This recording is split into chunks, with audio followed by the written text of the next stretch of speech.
자, 전당대회 관련된 얘기해 보겠습니다. 지금 전당대회 하루 앞둔 국민의힘 상황인데요. 일단 지금 뭐 4가지 시나리오로 좁혀집니다.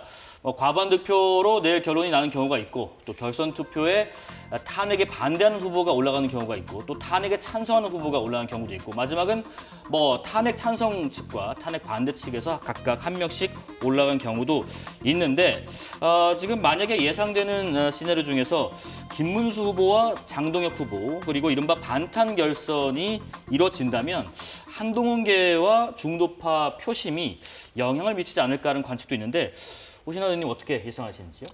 일단 뭐 경우의 수 시나리오를 다 나열해 놓으신 거고요. 기본적으로 좀 국민들께 저는 송구스럽고 죄송한 마음이 있는 게 어떤 면에서요? 저 국민의힘의 전당대회가 어떻게 보면은 전환기 씨라고 하는 보수 한쪽으로 치우쳐 있는 극우 유튜버를 통해서 이게 친길계냐 반길계냐 하는 이런 어떤 논쟁 속에서 미래에 대한 비전이나 당의 혁신이나 변화들에 대한 요구 없이 이렇게 치러지고 있는 점에 대해서는 저는 굉장히 국민의힘의 당원으로서 굉장히 좀 안타깝고 국민들께 송구스러운 마음을 먼저 갖습니다. 네.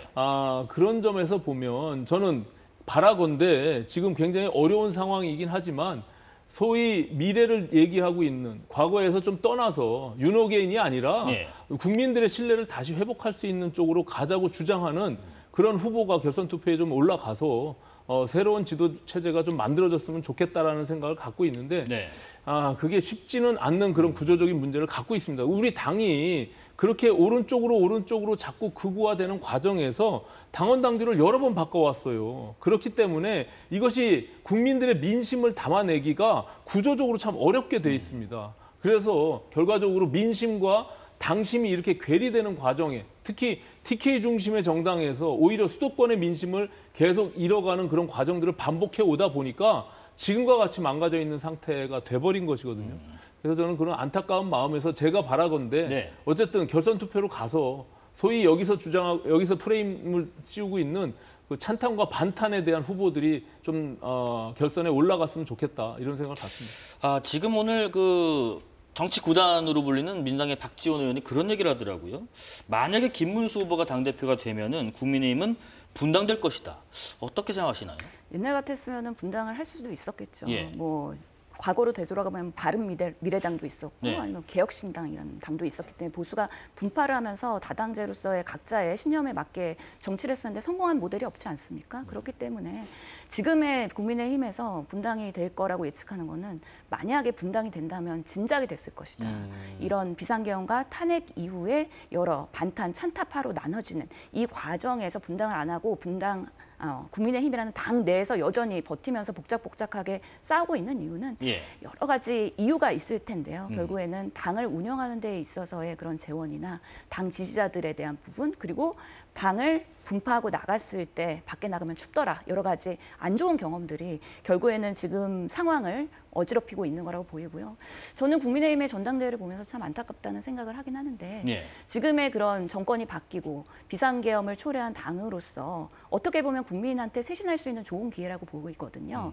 그런 면에서는 오히려 이런 후보들 토론회에서 건설적인 논의들, 예를 들어서 검진법사에 압수수색했는데 그 현금의 돈다발에서의 관봉권과 띠지가 사라졌다. 검찰에 의해서 사라졌다. 이거는 정치검찰의 뭔가 소행이냐 아니냐. 이런 부분에 있어서 정말 문제가 있다 그러면 검찰개혁은 우리는 이런 방식으로 하겠다라고 국민들한테 어필할 수도 있고요.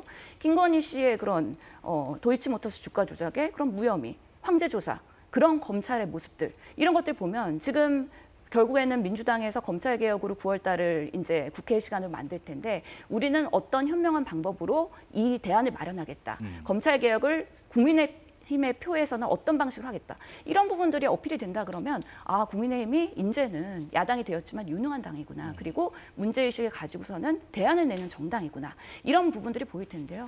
아직까지는 민주주의에 대한 가치 이런 것들이 전혀 비전이 보이지 않는 전환길 씨라는 사람한테 휘둘려서 정리도 못하고 결국에는 윤리심판원에서도 경고로 다시 전환기를 재소환하거나 재부활할 수 있는 계기를 준 이 당의 리더십이 처참하다. 그리고 앞으로 이런 선택될 당대표에 누가 되든 간에 이런 부분에 과연 컨트롤할 수 있을까라는 부분에 있어서는 상당히 절망적인 부분이 일단 있습니다. 뭐 토론회 과정을 보시면서 그 어떤 현안에 대한 비전이 좀 제시가 됐으면 좋겠다는 좀 안타까운 말씀이신 것 같고, 지금 전환기 씨 잠깐 언급하셨는데 이번 국민의힘 전당대회 과정에서 말씀하신 것처럼 빠지지 않고 언급되는 인물이 바로 전환길 씨가 있었습니다. 관련 영상을 잠깐 보겠습니다. 이제 계엄을 옹호하고 부정선거 음모론에 빠진 사람들과는 우리 당이 확실하게 분리해야 합니다.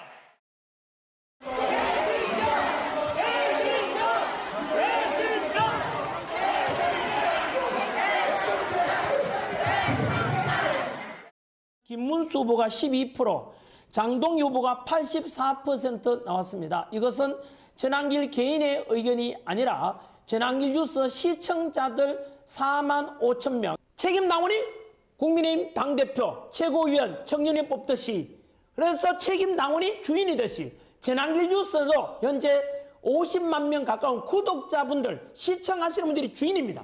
여러분 의견과 정반대로 제가 딴 데 가서 다른 목소리를 내면은 여러분들을 배신하는 것입니다. 지금 전환길 씨가 자신의 채널에서 지지 후보에 대한 설문조사를 하고 구독자와 같은 의견을 가겠다라면서 특정 후보를 지지하고 특정 후보는 안 된다는 발언을 했는데, 지금 국민의힘 당규를 보면요, 여론조사를 빙자한 선거운동 행위를 금지하고 있는데, 그러다 보니까 국민의힘 선관위가 지금 내부 검토에 들어간 상태고요.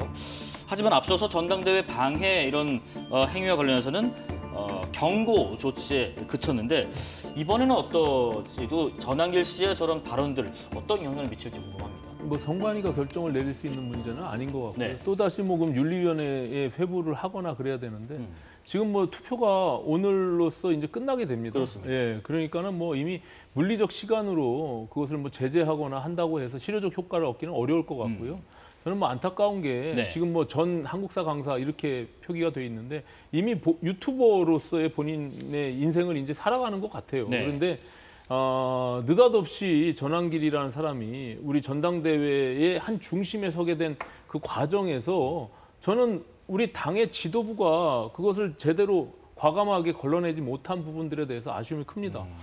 그런 점에서 예. 전당대회가 아까 신 의원님 말씀처럼 이게 그냥 하나의 어떤 진흙탕 싸움처럼 내부에 전환길이라는 사람에 대한 표를 얻기 위한 하나의 그런 과정으로 가는, 거기서 너무 한쪽으로 치우쳐져 있는 목소리가 언론에 많이 노출되는 부분들에 대해서는 좀 유감스럽게 생각하고요. 예. 하지만 반대에 그렇지 않은 목소리들도 분명히 있습니다. 우리 당내에서. 그래서 저는 집단지성으로 우리 당이 좀 자정작용을 통해서 어려운 집안이기는 사실입니다. 지금 뭐 어쨌든 탄핵, 비상계엄이라는 말도 안 되는 그런 행위를 통해서 대통령이 탄핵이 됐고, 그 과정에서 새롭게 국민들한테 나아가야 되는데 그 어려움 속에서 지금 어려움이 언제까지 갈지는 저도 잘 모르겠어요. 하지만 그것이 뭐 역사라는 것이 계속 또 다시 순회하고 반복하는 것이니까 언제까지 이게 무슨 몇 년이 갈지는 모르겠으나 저는 우리 당의 당원들이 과거에 현명한 선택들을 통해서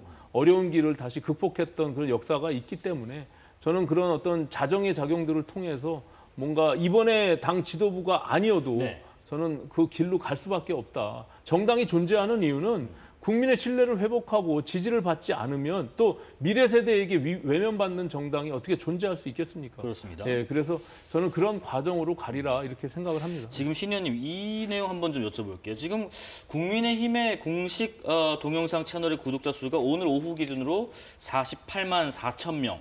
근데 전환길 씨 채널도 똑같더라고요. 48만 4천 명. 그리고 또 다른 보수 유튜브 동영상 채널의 구독자 수는 이거보다 많고, 뭐 이런 의견들이 있습니다.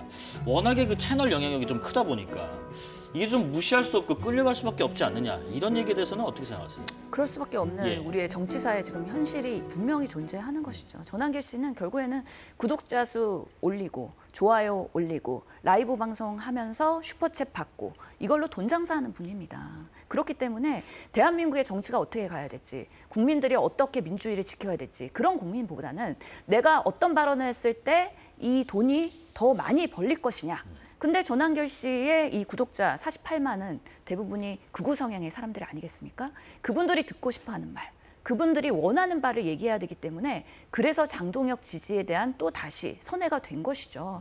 그러면서 이렇게 돈 장사하는 인플루언서를 국민의힘에서 방치하고 있는 것 자체가 저는 전당대회가 끝나도 매우 걱정되는 부분이라고 생각이 들고요. 예. 국민의힘과 지금 구독자 수가 똑같잖아요. 뭔가 컨텐츠를 하나 올렸을 때의 사회적 영향력이 국민의힘과 전한길이 동등하다라고 볼 수 있는 것인데 제가 봤을 때는 더 전한길 씨가 이제는 올라갈 수 있을 것 같습니다. 이런 부분들이 국민의힘을 점유해버린다고 했을 때 국민의힘은 결국에는 국민들과 멀리 갈 수밖에 없다. 그래서 이걸 누가 끊어낼 것이냐, 고양이 목에 누가 방울을 달 것이냐, 이거는 매우 큰 숙제인데요. 지금 전당대회 결과는 결국에는 반탄파가 될 것으로 보이기 때문에 전한길 씨를 당내로 유입하고 오히려 공천을 주고 그런 악순환의 고리로 갈까 봐 지금 많은 사람들이 걱정을 하고 있는 것이고요. 또다시 전한길이 회자하고 있는 윤 어게인. 얼마 전에도 심평변호사를 통해서 김건희 씨가 나를 면회 원한다라는 얘기를 하면서 본인이 또 자기 장사를 하고 있는 거 아니겠습니까?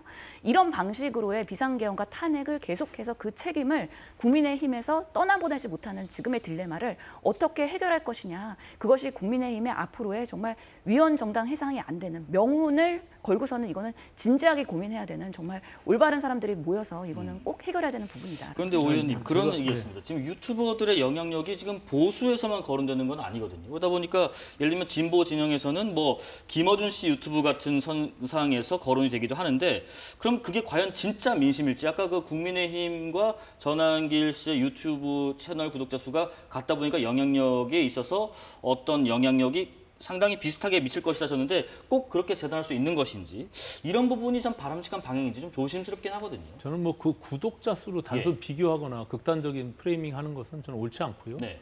말씀하신 대로 마찬가지죠. 이게 너무 유튜브라는 1인 미디어 채널 속에서 이게 어떻게 보면 지금 신 의원님 말씀하신 대로 양극단이 다 돈 장사하고 있는 거잖아요. 그런 속에서 어떻게 보면은 레거시 미디어가 제대로 된 역할을 또 못하게 되는 그런 구조 속에서 하나의 또 시대적 흐름이라고 볼 수도 있습니다. 그런데 예. 정치권이 그거와 좀 분리시켜서 정치가 그 스스로의 어떤 노력들을 통해서 국민들과 소통을 하고 만들어가는 어떤 그런 역할들을 해야 되는데 오히려 거기에 기대서 그 표를 받기 위해서 하고 있는 지금의 정치 행태가 문제인 거죠. 단순히 그냥 48만 명 똑같다고 그래서 이제 앞으로 전한길 씨가 국민의힘의 목소리보다 더 크게 좌지우지한다 이렇게 비교할 수는 없고요. 그렇게 따지면 뭐 그럼 김어준 씨가 지금 지난번 민주당의 당대표 선거에 정청래 대표를 밀어가지고 당선이 된 겁니까? 그렇게 단순히 비교할 수 있는 문제는 아니고 어쨌든 이렇게 지금 양극단에 있는 유튜버들이 실제 허위 사실을 유포하거나 아니면 과격한 발언들을 통해서 돈 장사하고 있는 이런 것에 정치권이 좀 과감하게 그거에 선을 좀 그을 필요가 있어요. 그건 여야 할 거 없이. 그러면서 오히려 합리적이고 상식적인 어떤 국민들을 상대로 해서 정치가 이루어지고 또 당도 그 속에서 의사결정이 그런 합리적인 수준에서 이루어져야 되는데 오히려 양쪽에 쫓아가면서 매달리다 보니까 당의 지도부도 거기에 계속 좌지우지될 수밖에 없는 그런 구조적인 한계를 맞게 되는 것이거든요. 예. 저는 그런 것들이 좀 너무 안타깝고 최근의 정치 행태에 대해서 우리가 스스로 좀 다시 한번 반성해 보면서 변화시켜 나가야 될 부분이 아닌가 이렇게 생각합니다.